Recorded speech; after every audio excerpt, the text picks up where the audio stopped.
लोग अक्सर कहते थे इतनी बड़ी हो गई तुम्हारी बेटी, कोई काम नहीं कराती हो, क्या होगा इसका। और माँ बस मुस्कुराकर जवाब दे देती, मेरी बेटी इंडिपेंडेंट बनेगी और बाकी सब हो ही जाएगा। और वाकई माँ ने कभी ना उसे बेलन पकड़ने को कहा, ना झाड़ू लगाने और ना ही तड़का लगाने को। पर माँ के हाथ का खाना खाते खाते वो बहुत कुछ सीख गई। फिर एक दिन आया जब वो ज़िंदगी के एक नए मोड़ में थी, नए शहर में काम के बाद।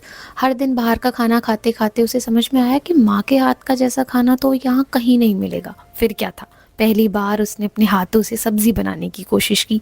माँ की कुछ ज्ञान की बातें याद आई कि हल्दी और मिर्च की मात्रा कम रखना, और जो भी बनाओ सब्र के साथ बनाना।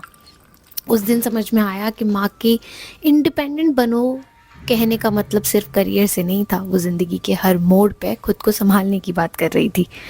सब्जी बनी और बहुत अच्छी बनी, उसकी आंखों में एक मुस्कान थी और दिल में एक एहसास कि माँ ने मुझे कभी डायरेक्टली तो कुछ नहीं सिखाया, पर ये सब मैं कैसे सीख गई। इससे एक चीज़ समझ में आती है कि सीखना सिर्फ हाथ पकड़ने से नहीं होता, विश्वास देने से होता है। माँ ने उसे सिर्फ एक चीज़ सिखाई थी कि अपने पैरों पर खड़े रहना, और बाकी सब सच में हो ही गया।